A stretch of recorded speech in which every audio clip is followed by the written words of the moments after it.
1.1 제17장 율법의 약속과 복음의 약속과의 조화 1.2 율법에 관련된 행위 고넬료의 이해 1에 5 1.3 1. 스콜라 논법을 언급하고 논박함. 이신칭의를 뒤집어 엎으려고 하고 또는 약화시키려고 사탄이 그 앞잡이들을 통해서 사용하는 다른 논법들을 이제 추궁하겠다. 나는 이 중상모략자들에 대해서는 이미 논박했다고 생각하며 그들은 우리가 선행에 반대한다는 말을 못할 것이다. 행위에서 칭의를 분리시키려는 것은 선행을 하지 말라든가 선행이 선하지 않다고 하려는 것이 아니라 선행에 의지하며 그것을 자랑하며 그것으로부터 구원이 온다는 생각을 하지 못하게 하려는 것이다. 왜냐하면 우리의 확신과 우리의 자랑과 우리의 구원의 유일한 목표는 하나님의 아들이신 그리스도가 우리의 그리스도시며 우리도 그의 안에서 하나님의 자녀와 천국의 후예들이 되어 우리가 훌륭해서가 아니라 하나님의 은혜로 영원한 복락을 바라볼 수 있도록 부르심을 받았기 때문이다. 그러나 이미 말한 바와 같이 그들은 또 다른 계략으로 우리를 공격하므로 우리는 반격을 계속하겠다. 우선 그들은 주께서 율법을 지키는 사람들에게 하신 율법의 약속으로 돌아가서 우리는 그 약속이 완전히 폐지되기를 원하는가 또는 완전히 유효하기를 원하느냐고 묻는다. 폐지되기를 원한다고 말하는 것은 우습고 모순된 것이므로 그들은 그 약속이 여전히 유효한 것이 사실이라고 생각한다. 그리고 이것을 출발점으로 삼아서 그들은 사람이 오직 믿음으로만 의롭다함을 받는 것이 아니라고 추론한다. 주께서 이렇게 말씀하시기 때문이다. 너희가 이 모든 법도를 듣고 지켜 행하면 내 하나님 여호와께서 내 열조에게 맹세하신 언약을 지켜 내게 인애를 베푸실 것이라. 곧 너를 사랑하시고 복을 주사 너로 번성케 하시되 신 7:1-2에 1-3 너희가 만일 길과 행위를 참으로 바르게 하여 이웃들 사이에 공의를 행하며 이방인과 고아와 과부를 압제하지 말며 무죄한 자의 피를 이곳에서 흘리지 아니하며 다른 신들을 쫓아 스스로 외하지 아니하면 렘 7:5에 7, 23 내가 너희 중에서 다니리라. 이와 같은 구절을 1000개라도 들 수 있으나 나는 그것을 원하지 않는다. 그 구절들은 뜻이 다르지 않고 내가 인용한 구절에 대한 해설로 그 뜻이 설명되기 때문이다. 요컨대 율법에서는 복과 저주, 신 11시 26분 그리고 생명과 사망이 우리 앞에 제시되었다고 모세는 증거한다. 그러므로 그들은 이 복이 무익하게 되든지 그렇지 않으면 칭의가 믿음에만 의한 것이 아니든지 둘 중에 하나라고 주장한다. 우리는 이미 위에서 만일 우리가 율법을 붙잡고 그것에서 떨어지지 않는다면 우리는 모든 복을 잃고 모든 범법자들에게 예정된 신 27-26 참조 저주가 우리 위에 있다는 것을 밝혔다. 주께서는 율법을 완전히 지키는 사람이 아니면 아무것도 약속하시지 않았고 그런 사람은 찾아볼 수 없기 때문이다. 그러므로 율법을 통해서는 전 인류가 하나님의 저주와 진노 아래 있으며 이 저주와 진노에서 해방되려면 율법의 권능에서 떠나서 이를테면 율법에 대한 노예 상태에서 풀려 자유를 얻을 필요가 있다는 사실은 여전히 변하지 않는다. 이것은 육적인 자유가 아니다. 육적인 자유라면 그것은 우리를 율법 준수에서 이탈시키며 모든 일에 방자하게 행동하도록 선동하며 자물쇠가 부서지고 고비가 풀어진 것 같이 우리의 육욕이 난무하게 될 것이다. 그러나 이것은 영적인 자유이므로 울며 회개하는 양심을 위로하고 격려하며 율법의 결박과 족쇄에서 그리고 그 저주와 정죄의 압박에서 양심이 해방된 것을 알려준다.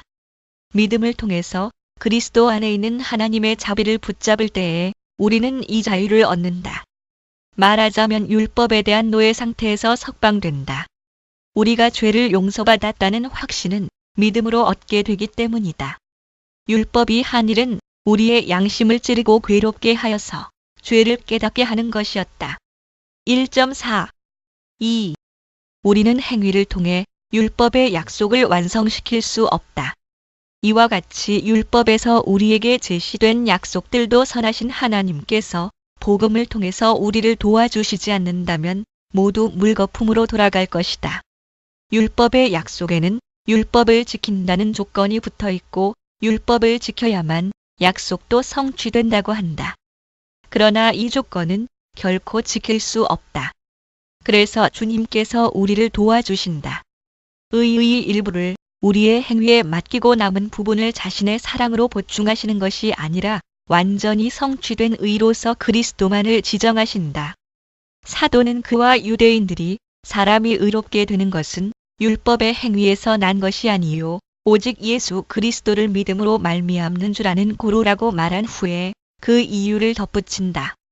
즉 그리스도를 믿음으로써 완전한 의에 도달하는 도움을 얻으려는 것이 아니고 율법의 행위로가 아니라 그리스도를 믿음으로써 의롭다함을 얻으려 함이라는 것이다. 갈라디 16 신자들이 믿음에 의한 의가 율법과는 많이 다른 것을 알기 때문에 믿음에 의한 의를 얻으려고 율법에서 믿음으로 옮겨가는 것이라면 그들은 확실히 율법의 의를 버리는 것이다.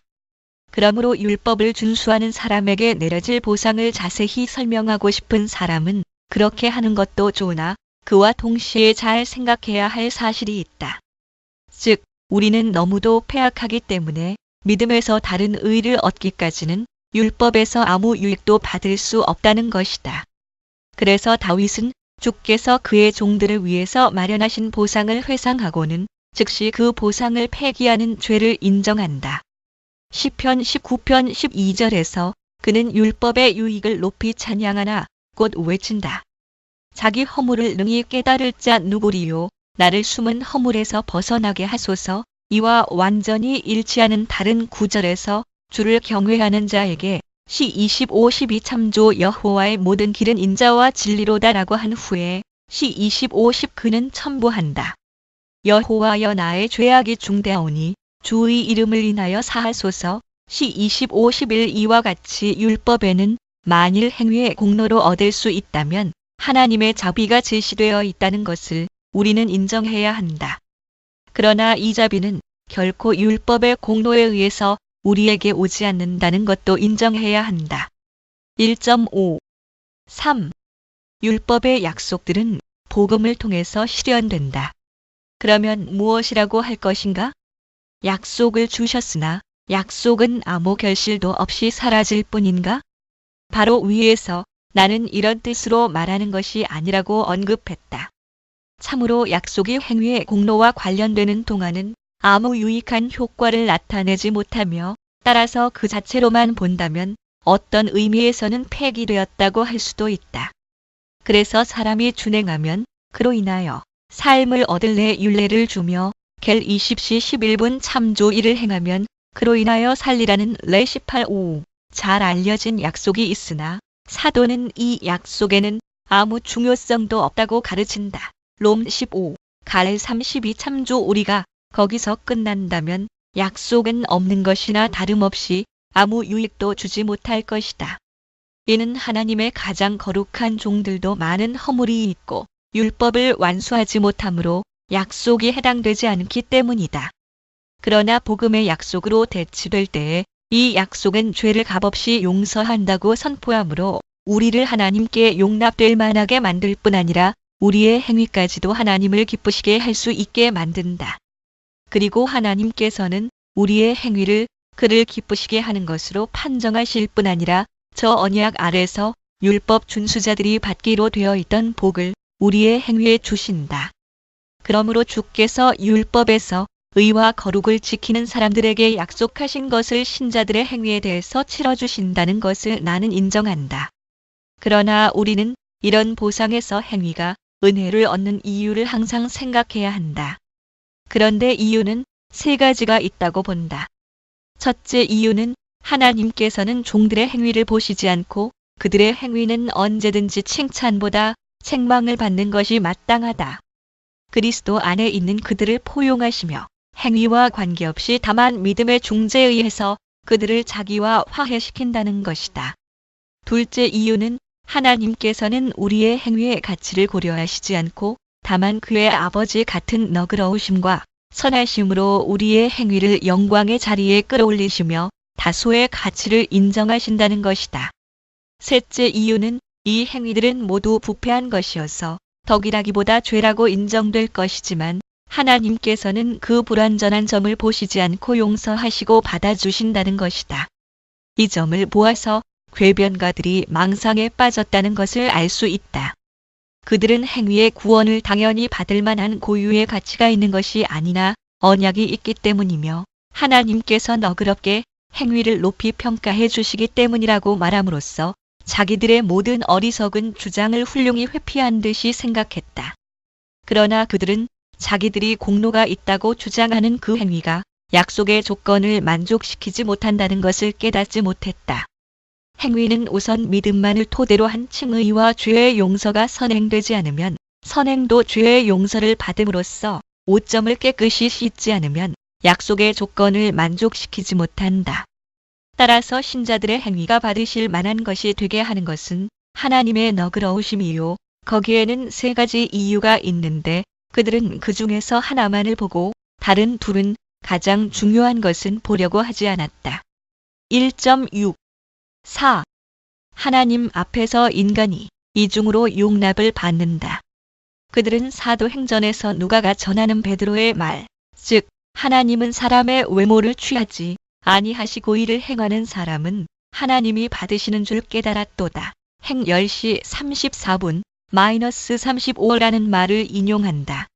아주 분명하다고 할 수 있는 이 말을 근거로 하여 그들은 만일 사람이 똑바른 노력으로 하나님의 은혜를 받을 수 있다면 구원을 얻게 하는 것은 하나님의 선물만이 아니며 하나님의 자비가 죄인을 도와주심으로 행위에 의하여 하나님의 자비를 얻게 된다고 추론한다.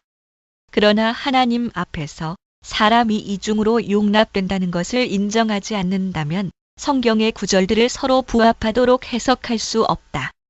하나님께서는 인간의 본성에서 그의 자비심을 일으키는 비참한 상태 외에 아무것도 발견하실 수 없다.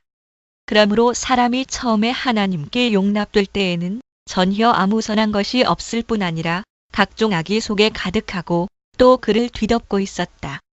그렇다면 나는 묻는다. 어떤 천품을 근거로 해서 그에게 하늘의 부르심을 231 참조받을 자격이 있다고 말할 것인가? 그러므로 그들이 공로에 대해 헛된 꿈을 꾸는 것은 이제 그만두어야 한다. 하나님께서는 그의 거저 주시는 자비를 분명히 나타내 보이신다.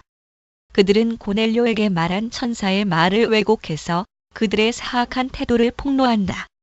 그들은 천사가 고넬료의 기도와 구제가 하늘에 상달되었다고 한 말을 행 10시 31분 사람이 선행에 대한 열심으로 하나님의 은혜를 받을 준비를 하게 된다는 뜻으로 해석한다.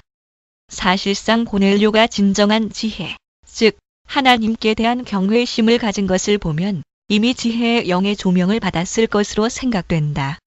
또한 그는 바울이 성령의 가장 확실한 열매라고 가르친 의를 갈오오 실천하고 있었으므로 성령에 의해 성결케 되었다. 그에게 있은 이 모든 일이 하나님을 기쁘시게 했다고 했으나 그는 이 일들을 하나님의 은혜로 받았다. 자기의 노력으로 이 일들을 함으로써 은혜를 받을 만한 준비를 하고 있었던 것이 아니다. 하나님이 사람을 받아들이시는 유일한 이유는 사람을 그대로 버려두면 완전히 멸망할 것을 아시고 그의 멸망을 원하시지 않기 때문에 그를 해방하시려고 자비를 베푸시는 데 있다. 참으로 성경에는 어디를 찾아보아도 이 교리를 반대하는 말씀이 한마디도 없다.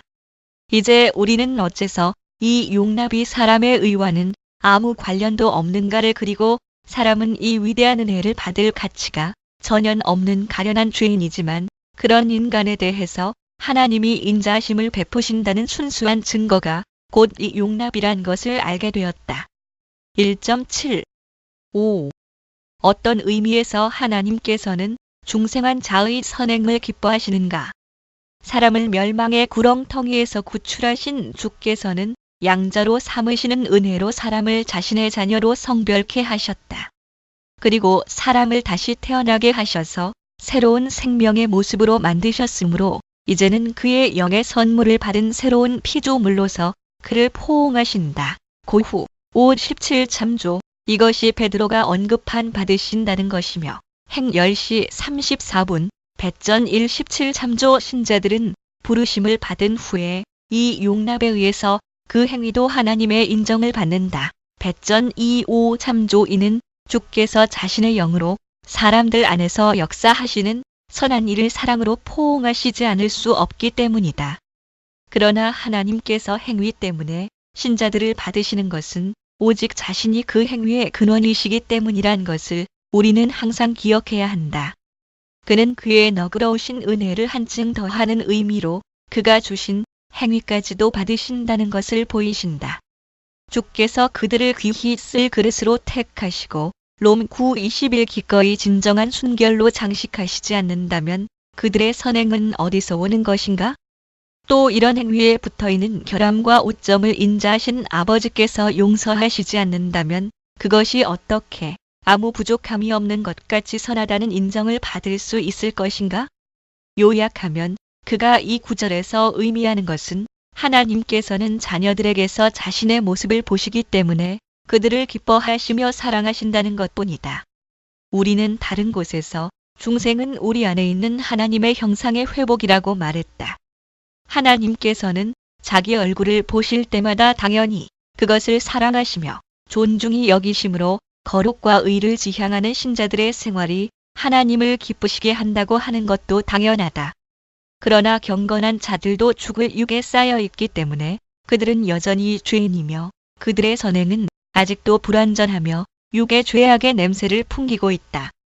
그러므로 하나님께서는 죄인에 대해서나 그 행위에 대해서나 그대로는 받으실 수 없고 다만 그리스도 안에서만 포용하실 수 있다.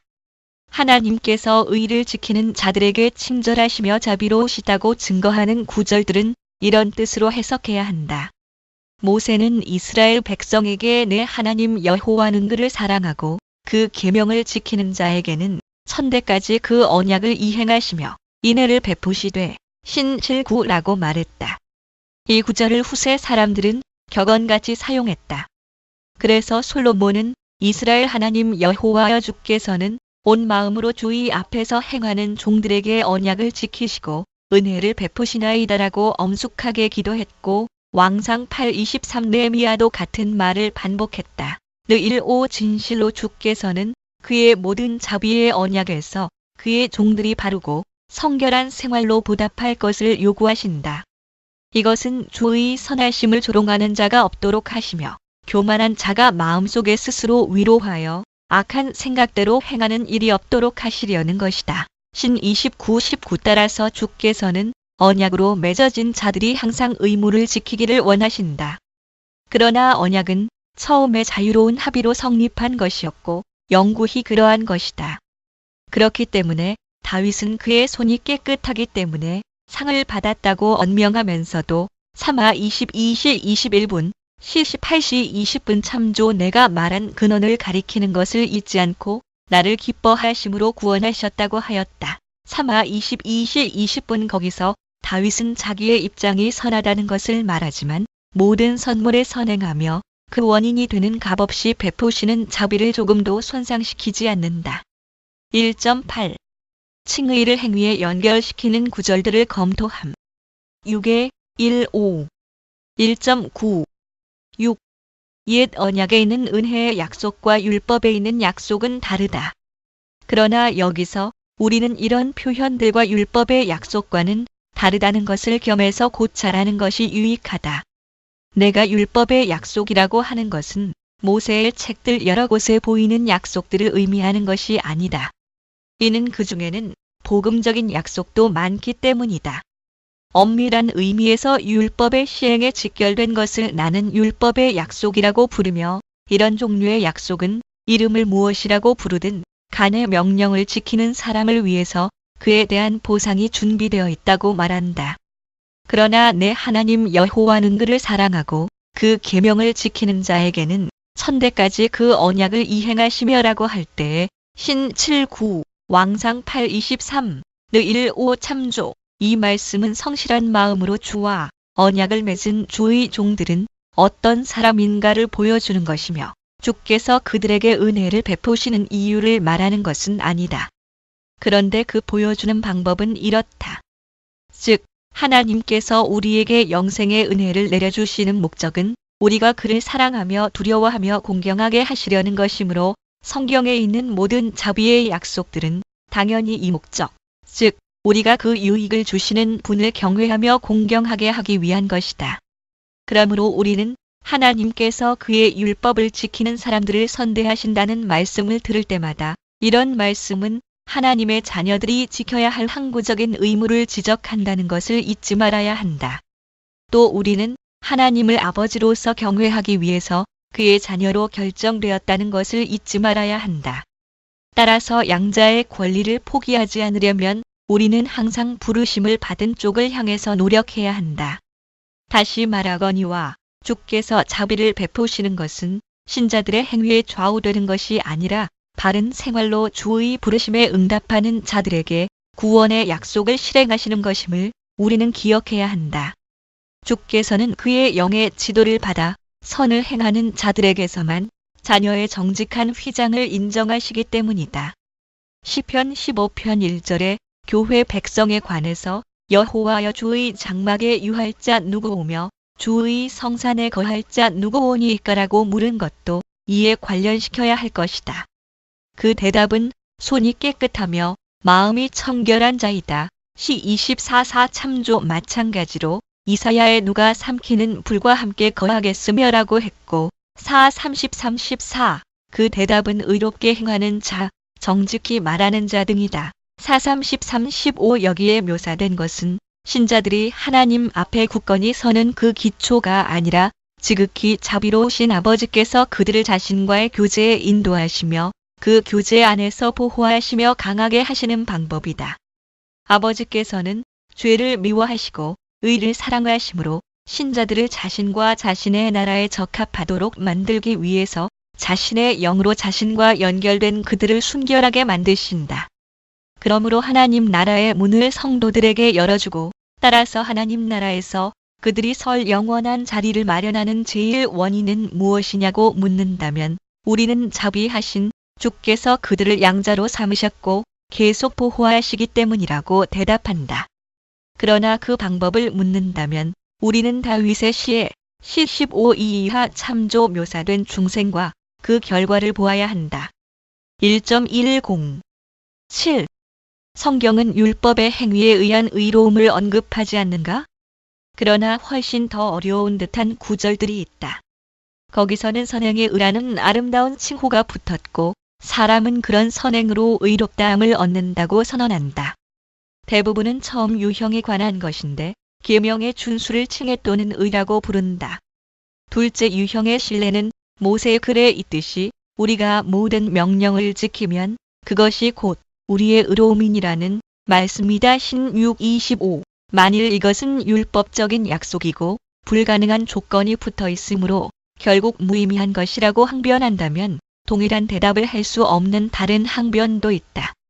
예컨대 해질 때에 그 전진물을 반드시 그에게 돌릴 것이라 그리하면 그 일인의 하나님 여호와 앞에서내 의로움이 되리라고 하였다. 신 24시 13분 예언자도 같은 일을 말한다. 이스라엘의 치욕을 복수한 비나스의 열성이 그에게 의로 정하여졌다고 한다. 시 106-30에 3.1 그러므로 우리 시대의 바리새인들이 기뻐 뛰는 이유가 여기 풍성하게 있다고 생각한다. 믿음에 의한 의롭다함이 확립된 후에 행위에 의한 의롭다함이 폐지되었다고 우리가 말할 때 그들은 여기에 있는 것을 근거로 삼아서 만일 행위로부터 의가 나온다면 믿음만으로 의롭다함을 얻는다는 것은 진리가 아니라고 주장한다. 율법의 교훈을 의라고 부르는 것을 내가 인정하는 것은 사실이 그러함으로 이상할 것이 없다. 그럼에도 불구하고 나는 법령을 의미하는 히브리어의 HUCIM 후킴을 히라버의 의 라이티어스 네시즈라고 번역한 것은 부적당하다는 것을 독자들에게 일러둔다.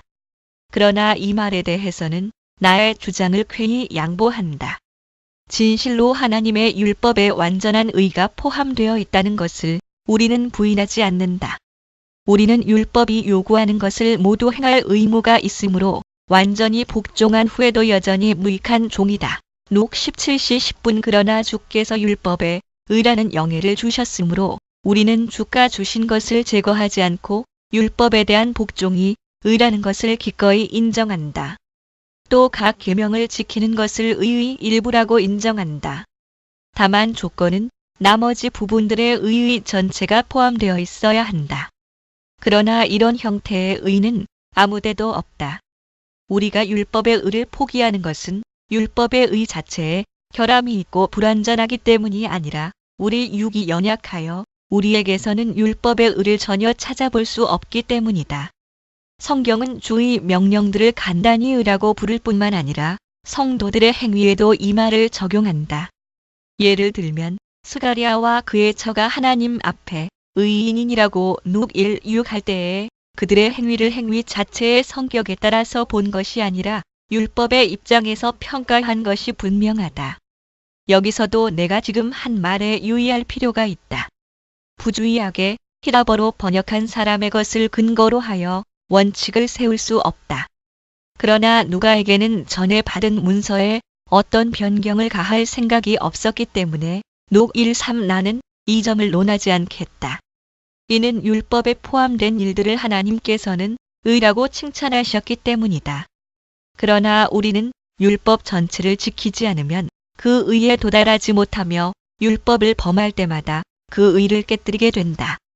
율법은 의만을 명령하므로 율법의 입장에서 보면 율법에 있는 계명들은 그 하나하나가 의로운 행위이다.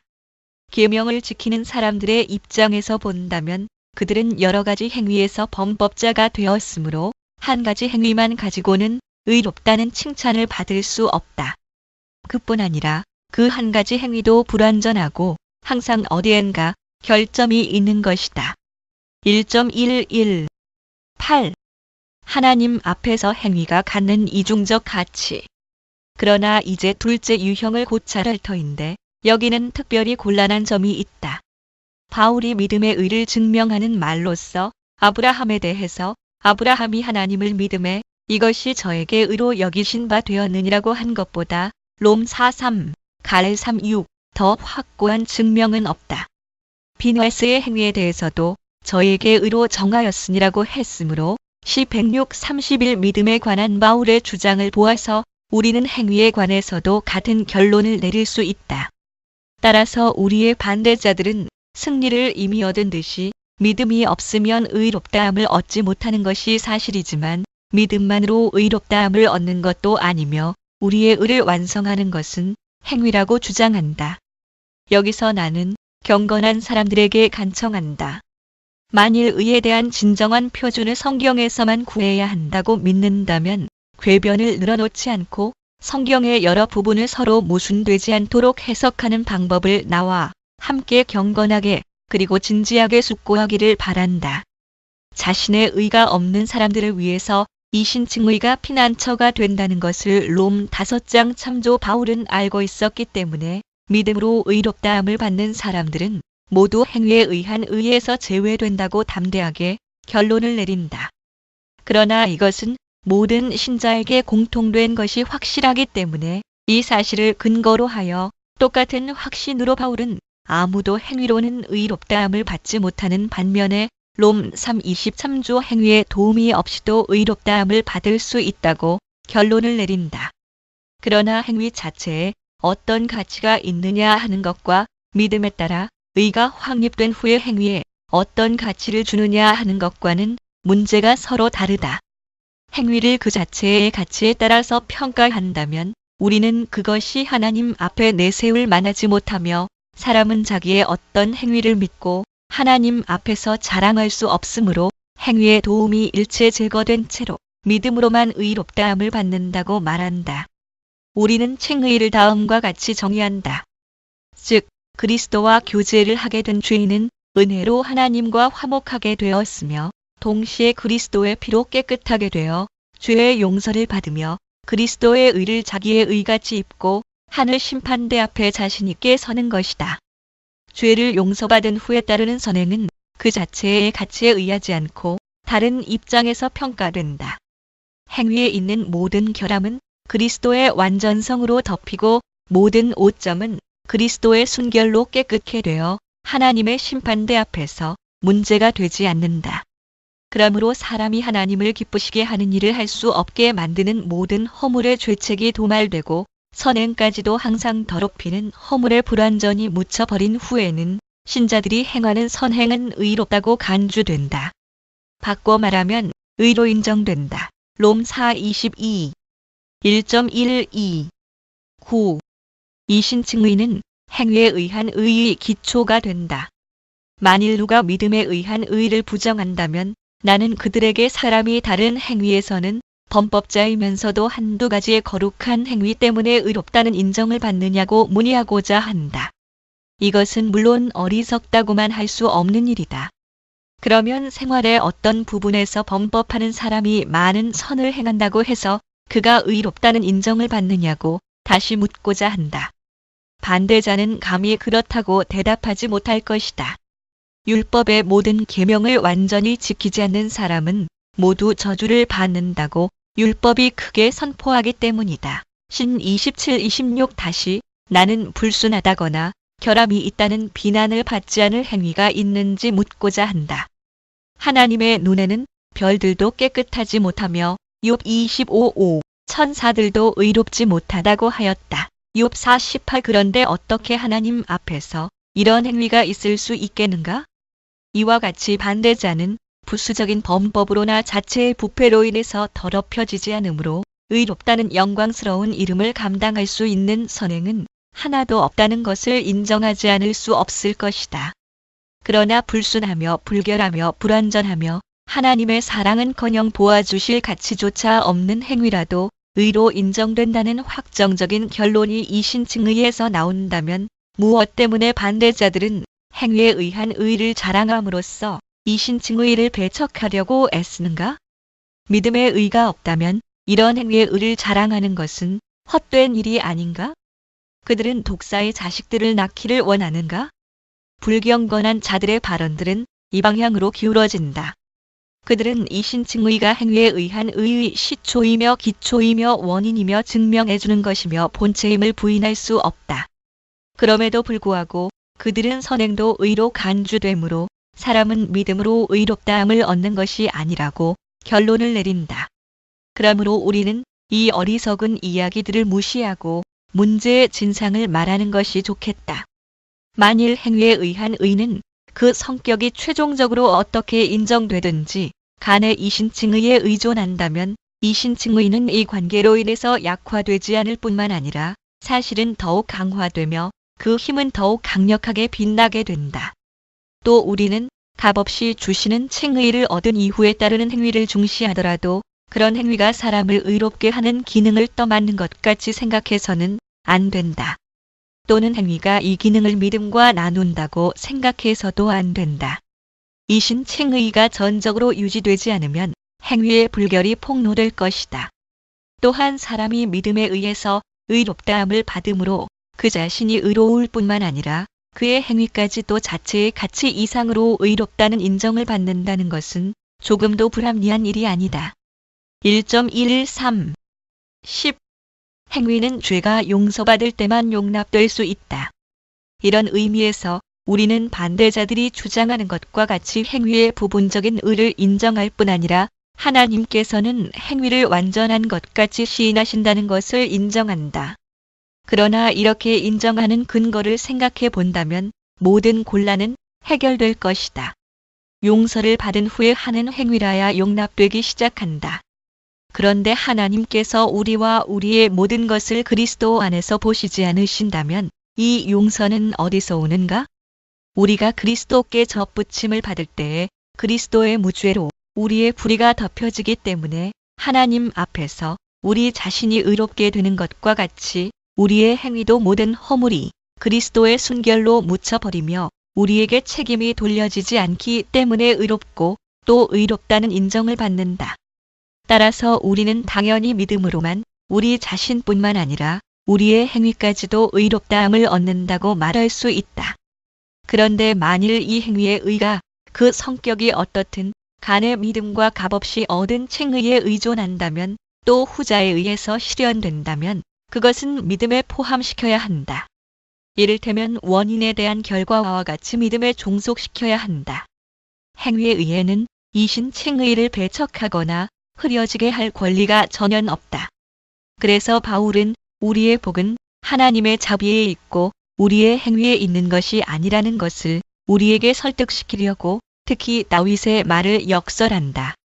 허물의 사함을 얻고 그 죄의 가듐을 받은 자는 복이 있도다. 여호와께 정죄를 당치 않은 자는 복이 있도다. 시 32일에 2, 롬 4:7에 8 참조.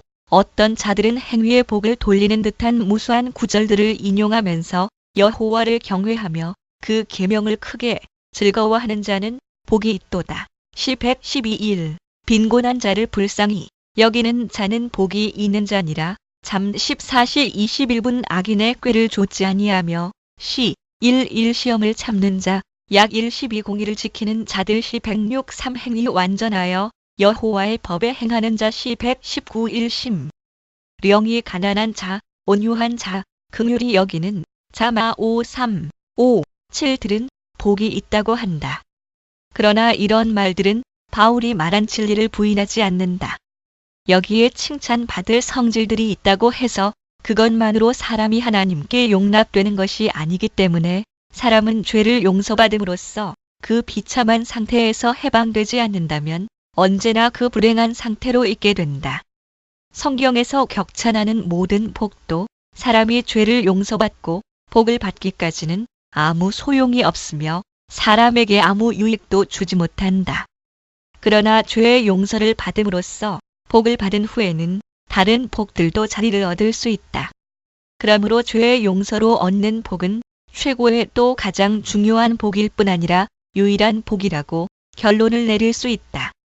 만일 이것만을 근거로 삼은 다른 종류의 복이 이 복을 해한다고 주장한다면 그것은 별 문제일 것이다. 이제 우리는 신자들에게 보통 적용되는 의롭다는 단어에 대해서 고심할 이유가 훨씬 적어졌다.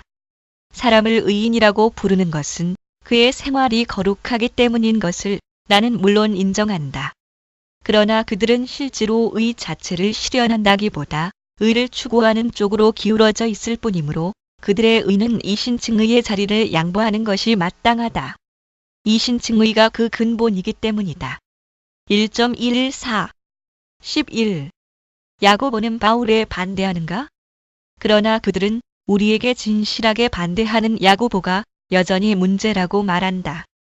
야고보는 아브라함까지도 행함으로 의롭다 하심을 받은 것이 아니냐고 하며 약 2:21 우리도 모두 행함으로 의롭다 하심을 받고 믿음으로만 아니니라고 한다. 약 2:24 그래서 어떻다는 말인가? 그들은 바울을 야고보와 싸우게 만드는 것인가? 그들이 야고보를 그리스도의 일꾼이라고 생각한다면 그리스도께서 바울을 통해서 말씀하신 것과 모순되지 않도록 야고보의 말을 이해해야 할 것이다. 성령은 바울의 입을 통해서 아브라함이 행위에 의한 것이 아니라 믿음에 의해서 의를 얻었다고 언급하신다. 롬 4:3, 갈 3:6 우리도 율법의 행위와는 별도로 모든 사람이 믿음으로 의롭다함을 얻는다고 가르친다. 그러나 동일한 성령이 야고보를 통해서는 아브라함과 우리의 믿음은 믿음뿐만 아니라 행위로 성립된다고 가르치신다. 그러나 성령께서 자가 당착에 빠지지는 않았다는 것이 확실하다. 그러면 이 구절들은 어떻게 서로 조화되는가? 우리의 반대자들은 우리가 최대한으로 뿌리 깊게 수립하려는 것을 믿음에 의한 의를 송두리째 뽑아버릴 수 있다면 그것으로 만족할 것이다. 그러나 그들은 양심의 평화를 주는 문제에는 관심이 별로 없다. 즉, 그들은 이신칭의를 비방하기는 하지만 양심이 의지하는 의의 표준은 세우지 않는다. 의에 대한 모든 확신을 제거하는 것밖에 그들의 자랑이 없다면 그들이 소원대로 승리를 거두게 하라. 또 그들이 진리의 빛을 꺼버리고 거짓의 흑암을 퍼뜨리는 것을 주께서 허락하신다면 그들은 그 비참한 승리를 얻을 것이다. 그러나 하나님의 진리가 굳게 서 있는 곳에서는 아무 성과도 얻지 못할 것이다. 그러므로 그들은 야고보의 말을 가지고 아킬레스어켈리즈의 방패같이 끈덕지게 우리를 위협하지만 그 말은 그들을 전혀 지지하지 않는다. 이 점을 밝히기 위해서 사도의 의도를 살펴보고 다음에 그들의 망상에 대해 언급하겠다.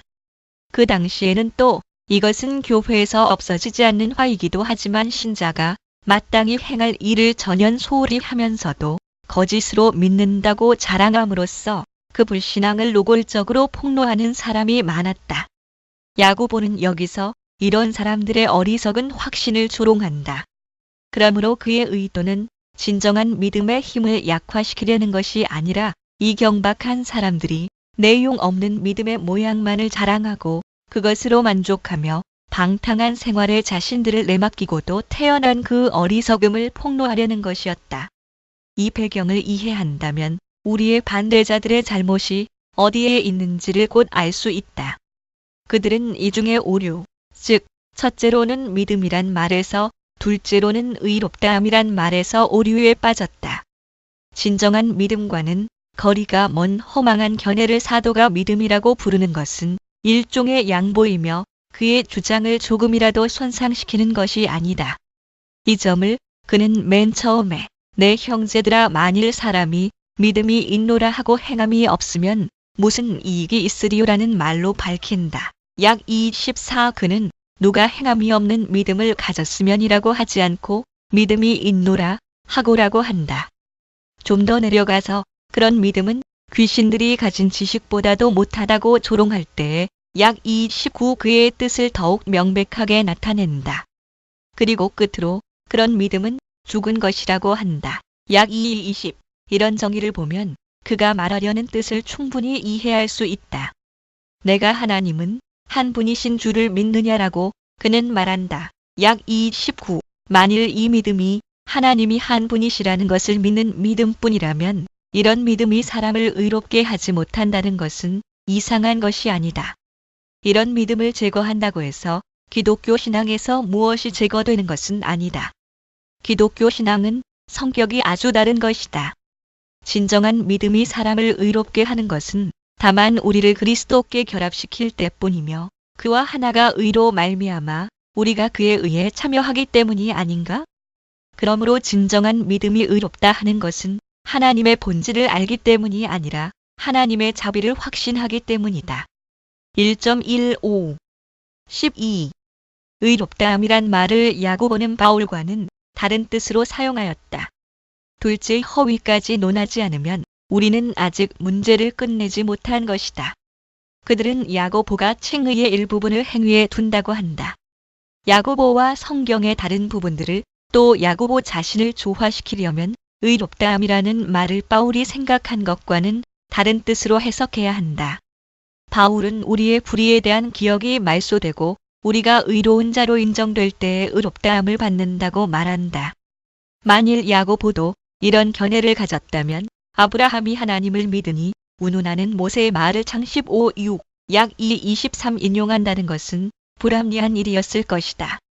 야고보가 이 말을 인용한 전후 관계를 보면 아브라함은 하나님이 명령하셨을 때 자기 아들을 제단에 드리기를 주저하지 않았기 때문에 행위에 의해서 의를 얻었다는 것이다. 약 2:21 그래서 아브라함이 하나님을 믿으니 이것을 의로 여기셨다는 성경 말씀이 이루어졌다고 한다.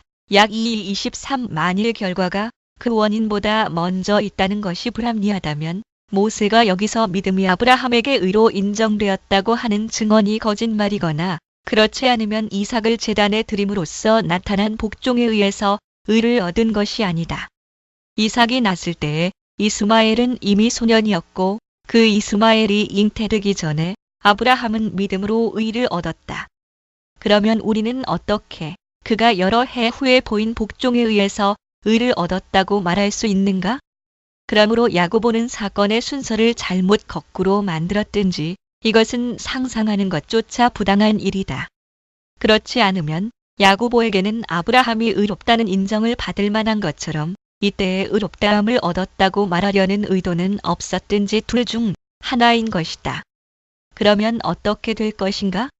확실히 야고보는 의의 전가가 아니라 의를 공표하는 문제에 대해서 말하는 것이 분명하다. 그의 뜻을 다른 말로 표현한다면 진정한 믿음에 의해서 의롭다함을 얻은 사람들은 순종과 선행으로 그 의를 증명한다. 공상적이고 속이 빈 믿음의 가면만으로 증명하는 것이 아니다라는 것이다. 요약하면 그는 신자들을 향해서 우리가 어떻게 의롭다함을 얻는가 하는 문제를 논하는 것이 아니라 선행의 열매가 있는 의를 요구한다. 그리고 바울이 우리가 행위의 도움이 없이도 의롭다함을 얻는다고 주장하는 것과 같이 야고보는 선행을 하지 않는 사람들이 의롭다고 인정되는 것을 용납하지 않는다. 이 의도를 생각하면 우리는 모든 곤란에서 해방된다. 우리의 반대자들은 야고보가 칭의의 방법을 설명하는 줄로 생각하는데 이 점을 그들의 가장 중요한 망상이다. 그런 것이 아니라 야고보는 믿음을 가진 채 하며 믿음을 구실로 삼아서 선행을 경멸하는 자들의 사악한 확신을 분쇄하려고 노력할 뿐이다. 그러므로 그들이 어떤 방법으로 야고보의 말을 왜곡하든 간에 야고보의 말은 두 가지 개념을 표현할 뿐이다. 즉, 내용이 없이 겉으로만 믿는 채라는 것은 의롭다함을 얻지 못하며 신자는 이런 외형으로 만족하지 않고 선행으로서 자기의 의를 공표한다는 것이다. 1.16 13. 로마서 2장 13절. 그들은 하나님 앞에서는 율법을 듣는 자가 의인이 아니요 오직 율법을 행하는 자라야 의롭다 하심을 얻으리니라고 하는 바울의 말을 롬 23 인용하지만 위에서 말한 것과 동일한 의미에서 그들은 거의 유익을 얻지 못할 것이다. 나는 암브로시우스의 해결 방법을 통하여 그 문제를 회피하려고는 하지 않는다. 그는 율법의 이행이 곧 그리스도께 대한 믿음이기 때문에 이렇게 말한 것이라고 한다.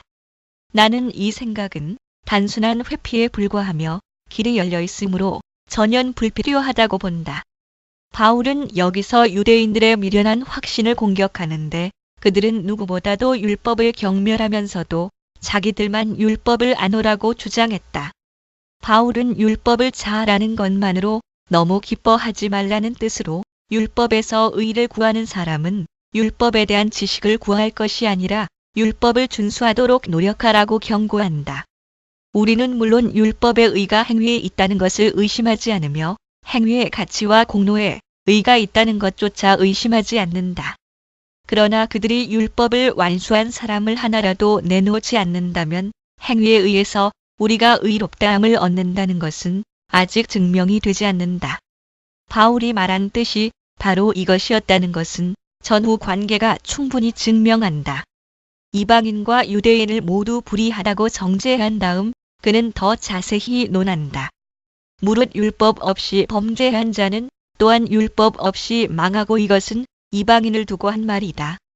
그리고 무릇 율법이 있고 범죄한 자는 율법으로 말미암아 심판을 받으리라 이것은 유대인에 관한 말이다. 롬 22 그런데 유대인들은 자기들의 결점은 못 본 채 하고 율법만을 자랑했기 때문에 바울이 여기에서 특히 적절한 말을 첨부하였다. 율법을 정한 목적은 그 소리를 듣기만 하면 사람들이 의롭게 되기 위한 것이 아니라 율법에 순종한다면 그리고 그런 때에 한해서 사람이 의롭게 되게 하려는 것이었다고 하였다. 그의 뜻을 다른 말로 표현한다면 그대들은 율법에서 의를 찾는가? 율법을 들어놓으라고 자랑할 것이 아니라 그것은 별로 중요성이 없다. 행위를 보이라. 그대들을 위해서 율법을 정한 것이 무익한 일이 아니었다는 것을 공언할 수 있을 만한 행위를 보이라는 것이다. 그들에게는 이런 행위가 없었으므로 율법을 자랑할 권리도 전혀 없다는 결론이 나왔다. 그러므로 바울이 말하고자 하는 것을 반대 논법으로 표현할 필요가 있다. 즉, 율법의 의는 완전한 행위에 있다. 행위로 율법을 완전히 실행한 사람은 한 사람도 없다. 따라서 율법에서 오는 의는 없다는 것이다. 1.17 14. 하나님 앞에서 신자들이 자기의 행위에 호소하는 것은 무슨 뜻인가? 하나님의 판단으로 검토되도록 신자들이 자기의 의를 하나님 앞에 대담하게 제시하며 그것을 근거로 판단해 주시기를 바라는 구절들이 있다. 우리의 반대자들은 이런 구절들을 인용하여 자기들의 주장을 내세운다.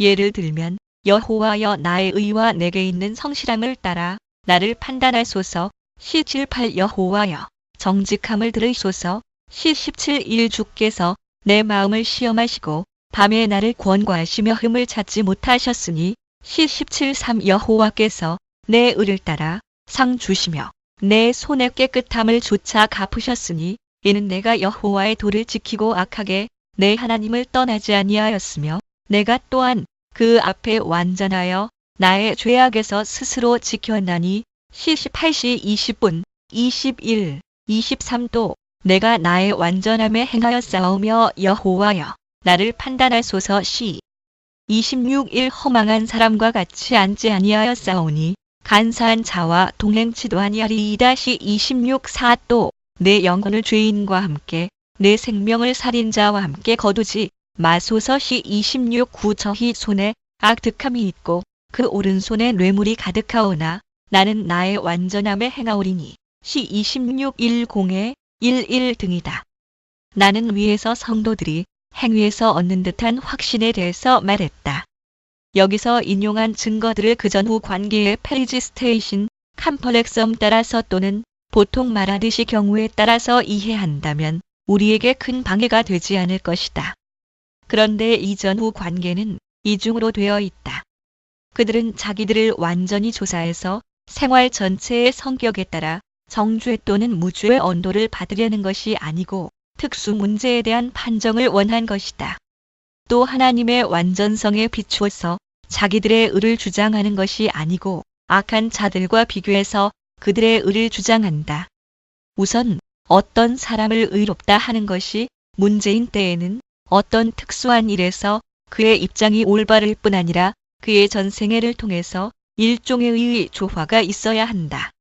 그러나 성도들은 자기의 결백을 인정해 달라고 하나님의 판단에 호소하면서도 자기가 모든 점에서 죄가 없고 허물이 없다고 주장하지 않는다.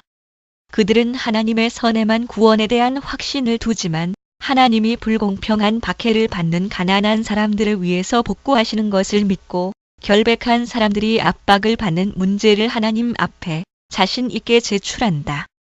그러나 하나님의 심판대 앞으로 반대자들을 부르면서도 그들은 엄격한 검토에서 하나님 자신의 순결에 해당할 만한 결백이 자기에게 있다고는 자랑하지 않는다.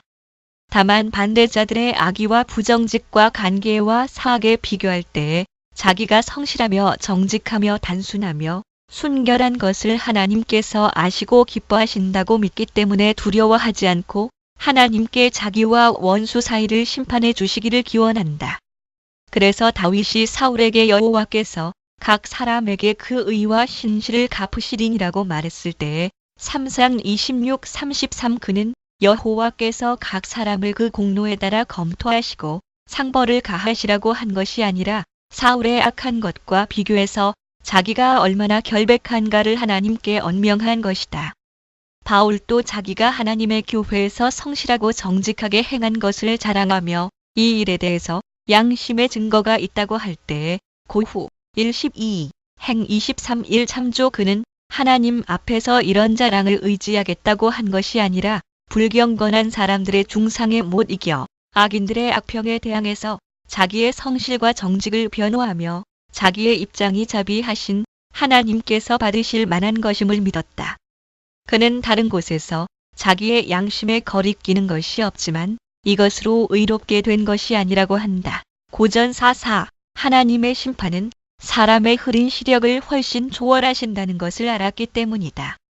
그러므로 경건한 사람들은 불경건한 사람들의 위선에 비교해서 하나님을 증인과 심판자로 모시고 자기의 결백을 변호하지만 하나님만을 상대로 할 때에는 이구동성으로 여호와여 주께서 죄악을 감찰하실진대 주여 누가 서리이까. 시 133 주의 종에게 심판을 행치 마소서. 주의 목전에는 의로운 인생이 하나도 없나이다.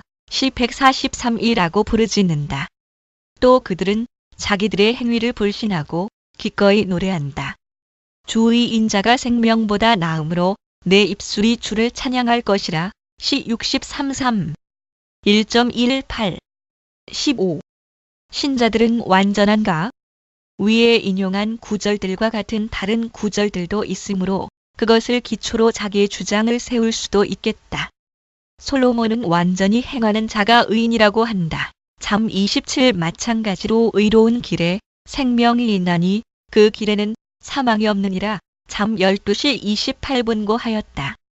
마찬가지로 에스겔도 법과 의를 행하면 정령 살고라고 한다. 겔 18:9, 21, 33, 15 참조 우리는 이런 말씀들을 부정하거나 애매모호하게 해석하지 않는다.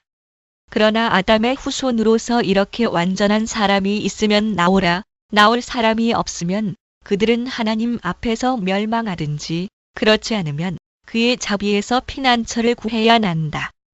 그뿐 아니라 신자들을 위해서는 완전한 생활이 비록 부분적이며 불완전한 것일지라도 영생을 향해서 일부 전진하는 것임을 우리는 부인하지 않는다. 그러나 그 근원이 무엇인가? 주께서 은혜의 언약으로 받아들이신 사람들에 대해서 그 행위의 공과를 검토하시지 않고 아버지의 사랑으로 안아주시기 때문이 아닌가? 우리는 스콜라 학자들이 행위는 받아주시는 은혜에서 그 가치를 얻는다고 가르치는 것을 이런 뜻으로 해석한다. 율법의 언약에 따라서 판단한다면 행위는 구원을 얻기에 부족하지만 하나님께서 받아 주심으로 인해서 구원을 얻기에 합당한 가치로 승격된다는 것이 그들의 생각이기 때문이다. 그러나 신자의 행위는 자체의 오점과 다른 범행으로 더럽혀지기 때문에 주께서 이 두 가지를 다 용서해 주시지 않으면, 즉 사람에게 값없이 의를 베풀어 주시지 않는다면 그 행위는 아무 가치도 없다고 나는 주장한다. 또 여기서 사도가 신자들의 완전성을 원하므로 신자들이 주의 날에 고전 18, 살전 33, 5, 23 참조 흠이 없고 책망할 것이 없는 사람이 되기를 바란 골 1, 22, 앱 1, 4 참조 그의 기도는 우리에게 시기적절한 충격을 준다. 과거의 콜레스티우스 코일레스티어스의 추종자들은 현세에서의 의의 완성을 주장하기 위해서 사도의 이 말씀들을 힘차게 역설했다. 그러나 우리는 어거스틴을 따라 충분하다고 생각하는 점을 간단히 대답하겠다. 신자는 모두 이 목표를 향해서 노력하며 하나님 앞에 나타나는 날 흠이나 책망 받을 것이 없도록 해야 한다. 골 1, 22 참조 그러나 현세에서는 가장 훌륭한 계획도 진보하는 것에 불과하므로 목표에 도달하는 것은 이 죄의 몸을 벗어버리고 주와 완전히 결합될 때뿐이다. 그러나 나는 성도들에게 완전한이라는 형용사를 붙여야 된다고 하는 사람이 어거스틴이 내린 정의를 받아들인다면 굳이 반대하지 않겠다. 그의 말을 인용한다면 그는 우리가 성도들의 덕을 완전하다고 할 때에 이 완전성에는 성실하고 겸손하게 불완전함을 인정하는 것도 포함된다고 하였다. 1.19 제18장 행위의 의를 보상이란 말에서 추론하는 것은 잘못이다. 1.20 보상을 말하는 구절들은 행위를 구원의 원인이라고 하지 않는다. 1에 4 1.21 1. 행위에 따른 보상의 뜻은 무엇인가? 이제 우리는 하나님께서 각 사람에게 행한 대로 갚아주실 것이라고 마 16시 27분 하는 말씀들을 생각하겠다. 같은 종류의 구절을 인용한다면 다음과 같은 것들이 있다. 우리가 다각각 선악간에 그 몸으로 행한 것을 따라 받으려 함이라. 고후 50 악을 행하는 각 사람의 영에게 환난과 곤고가 선을 행하는 각 사람에게는 영광과 존귀와 평강이 있으리니. 롬 2:9 10 선한 일을 행한 자는 생명의 부활로 악한 일을 행한 자는 심판의 부활로 나오리라. 요 5:29 내 아버지께 복 받을 자들이여 내가 줄일 때에 너희가 먹을 것을 주었고 목마를 때에 마시게 하였고 마 25:3-4에 3-5 여기에 첨가할 것은 영생을 행위에 대한 보수라고 하는 발언들이다. 이런 종류의 예를 들면 다음과 같다. 그 손에 행한 대로 보응을 받을 것임이니라. 잠 12시 14분 4:31의 융합 계명을 두려워하는 자는 상을 얻느니라. 잠 13시 13분 기뻐하고 즐거워하라. 마 52 하늘에서 너희 상이 큼이라. 눅 6:23 각각 자기의 일하는 대로 자기의 상을 받으리라. 고전 38 하나님께서 각 사람에게 그 행한 대로 보응하시되라고 롬 2:6 하는 말씀은 설명하기 어렵지 않다. 이는 이 표현이 원인보다 일의 순서를 가리키기 때문이다. 주께서는 우리의 구원을 다음과 같이 정해진 순서에 따라 완성하시는 것이 틀림없다. 또 미리 정하신 그들을 또한 부르시고 부르신 그들을 또한 의롭다 하시고 의롭다 하신 그들을 또한 영화롭게 하셨느니라. 롬 8:30 다시 말하면 하나님께서는 자기 백성을 긍휼히 여기심으로만이 자신의 생명 안에 받아들이신다. 그러나 그들이 생명을 소유하게 될 때까지는 정하신 순서에 따라 그들 안에서 자신의 구원 사업을 완수하시기 위해서 선행의 경주를 통해서 그것을 얻도록 그들을 인도하신다. 그러므로 그들이 그 행위에 따라 면류관을 얻는다고 하더라도 그것은 이상한 말이 아니다. 그들은 행위에 의해서 영생의 면류관을 얻을 준비를 한다. 그러나 너희 구원을 이루라고 빌리 12 한 말은 적절하며 그 때문에 그들은 선행의 몸을 바치는 동시에 영생을 명상한다. 이 말씀과 같은 다른 구절에서는 그리스도를 믿음으로써 영생을 얻는 신자들에게 영생하도록 이는 양식을 위하여 일하라는 명령이 있다. 요 6, 27 참조. 그러나 곧 이 양식은 인자가 너희에게 주리니라는 말씀이 첨가된다. 요 6, 27 이것을 보면 일한다는 말은 은혜에 반대되는 것이 아니라 노력한다는 뜻이다. 따라서 신자들이 자신의 구원의 장본인이라든지 구원은 그들의 행위에서 유래한다든지 하는 결론은 나오지 않는다. 그러면 어떻게 될 것인가? 신자들이 복음에 대한 지식과 성령의 조명으로 그리스도와의 교제에 참여하게 되면 그들 안에서 영원한 생명이 시작된다. 이렇게 하나님이 그들 안에서 선한 일을 시작하셨으니 주 예수님의 날까지 그것을 또한 완성하실 것이다. 빌 1, 6 그러나 이 일이 완성되는 것은 그들이 의와 거룩함에 있어서 하늘 아버지와 같이 되며 참으로 자녀답게 되는 때이다. 1.22 2. 보상은 기업이다. 보상이라는 말이 사용되었다고 해서 행위가 구원의 원인이 된다고 생각해서는 안 된다. 첫째로 우리는 천국이 종이 받는 삭시 아니고 자녀들이 받는 기업이라는 1.18 것을 진실되게 믿어야 한다. 주께서 자녀로 삼으신 사람들만이 이 기업을 향유할 수 있으며 갈사 7 참조. 그렇게 되는 데는 양자로 삼으신 것 이외에 다른 이유가 없다. F1 5에 6 참조. 계집 종의 아들이 자유하는 여자의 아들로 더불어 유업을 얻지 못하리라. 갈사 30 성령께서 영원한 영광을 행위에 대한 보상으로 약속하시는 구절에서도 그것을 명백하게 기업이라고 부르심으로써 그것이 다른 원천에서 온다는 것을 밝히신다. 그래서 그리스도께서는 여러 가지 행위를 열거하시고 그것을 실행한 선택된 사람들에게 하늘의 상급으로 갚으시며 하늘을 차지하라고 부르신다. 마 25 3 5에 37 그러나 동시에 그들은 상속권에 의해서 차지해야 한다고 첨부하신다. 마 25 34 바울은 노예들에게 충실히 자기의 의무를 다하면서 주께로부터 보상을 받을 것을 대망하라고 명령하지만 그 보상을 유업의 상이라고 한다. 골 3 24 이런 구절들에서 우리는 말하자면 규정된 용어로서 영원한 복락을 행위의 결과로 기인하지 않고 하나님이 우리를 양자로 삼아주신 데 돌려야 한다고 조심스럽게 경고하는 것을 알 수 있다. 그러면 무슨 까닭의 행위를 동시에 말하는 것인가? 성경에 있는 예를 하나만 들면 이 문제는 밝혀진다. 이삭이 나기 전에 아브라함은 그의 자손으로 인해서 모든 나라 백성들이 복을 받으리라는 약속을 받았다.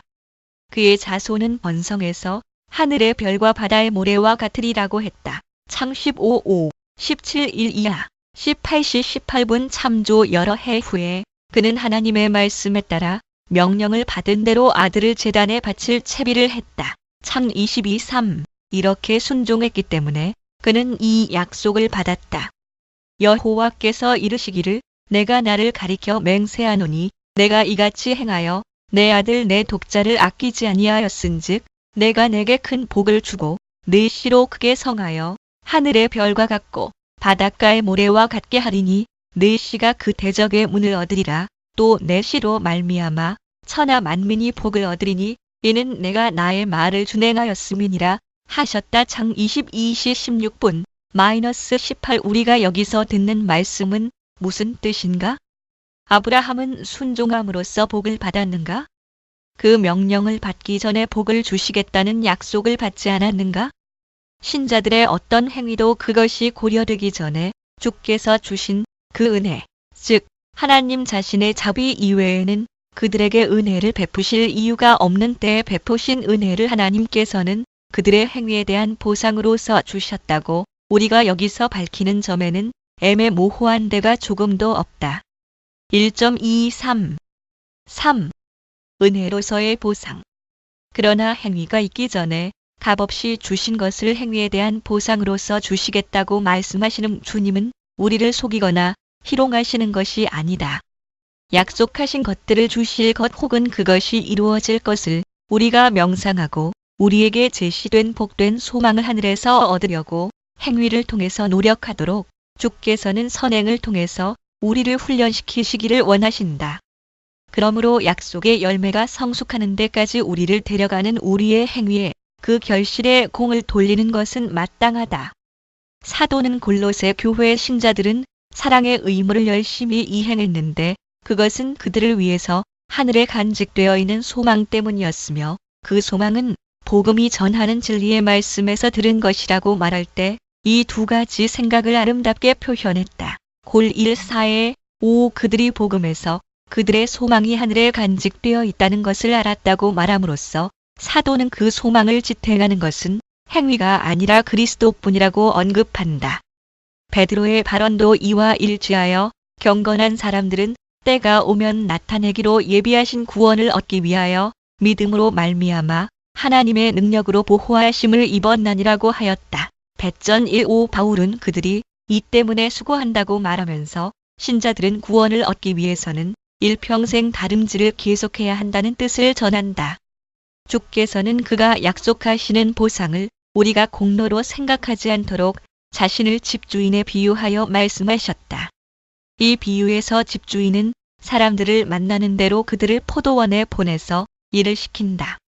제1시 오전 7시에도 보내고 제2시, 제3시 오전 9시에도 보내고 심지어 제11시 오후 5시에도 보낸다.